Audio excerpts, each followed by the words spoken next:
So today, the Wardog devs over at Bulkhead released a Q&A, and I really like the direction that they're going. We're talking about no skill-based matchmaking, no cash shops, earned cosmetics, server browser, and up to 100 players across 3 teams. And on paper, this sounds like a studio deliberately addressing many of the complaints that us players have had about modern FPS design, and I respect that. But bold design decisions don't just create opportunity, they can create a lot of pressure. So let's walk through what this means and what to watch for moving forward. So let's start off with the biggest one. No skill-based matchmaking at all. Skill-based matchmaking can compress variance between matches, but it can also make every match feel like a ranked game mode. It can remove that organic feeling where sometimes you dominate, sometimes you struggle. Without it, you get unpredictability. Sometimes you're the big fish, sometimes you're not. That kind of ecosystem can feel more authentic as a whole. And for competitive and casual players alike that are frustrated with modern matchmaking systems, this is refreshing. But we also have to keep in mind that structurally, removing SBMM shifts responsibility elsewhere, as without it, new or lowered skill players may experience extreme volatility match to match. In a server browser system, match quality becomes more dependent on population health and server culture.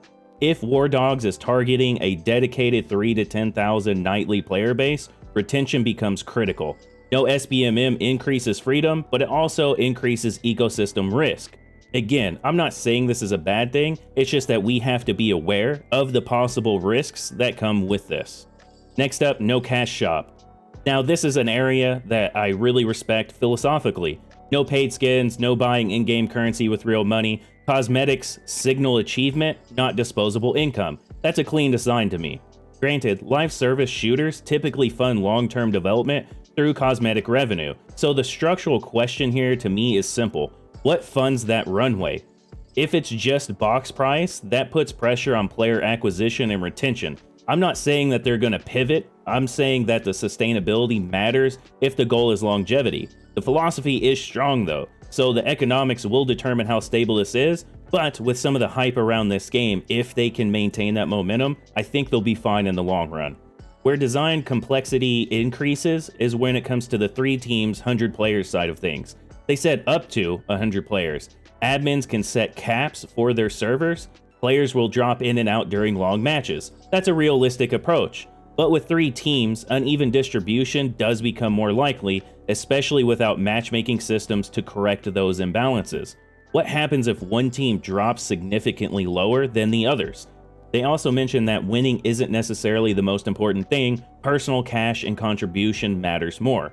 This definitely can reduce frustration, obviously, because you can still have a good run even if your team loses and you can walk away feeling good about it. But the trade-off does become psychological as well. If personal economy outweighs match outcome, does that subtly reduce the weight of team victory, or does it even incentivize optimization for cash rather than coordination and success for the team?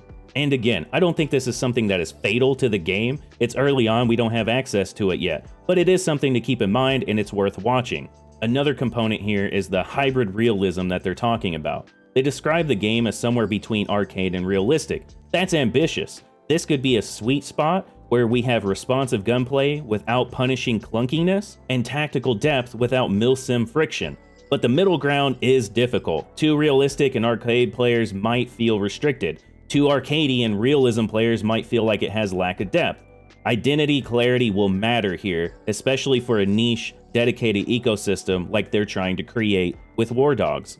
Another area that I genuinely look forward to seeing more of is their skill progression and persistence. We're talking about long-term, they're planning skill progression, specialization, meta systems outside of matches, maybe even some passive elements that develop your character over time. I feel like that's a strong design potential. A skill tree kind of thing that allows players to mold their identity, that can offset a lot of the SBMM issues that could be created. It creates attachment to the game and your character, giving purpose beyond match outcome. And earn cosmetics tied to that performance, that can be a powerful thing if implemented cleanly. But overall, I really enjoy the direction and the things that I'm hearing from these devs. They're rejecting modern monetization trends, they're rejecting skill-based matchmaking, They're aiming for a smaller but dedicated ecosystem. That's bold, but it does come with the risks that we talked about. If they execute well, this could carve out a real niche for them, and I think they could have long-term success. If they don't, then the very things that make it appealing could become friction points for it. And that's what makes this interesting. But I want to know what you think. Do you feel like this is the kind of direction FPS games need right now, or is it too risky in today's market? Be sure to let me know down in the comments below.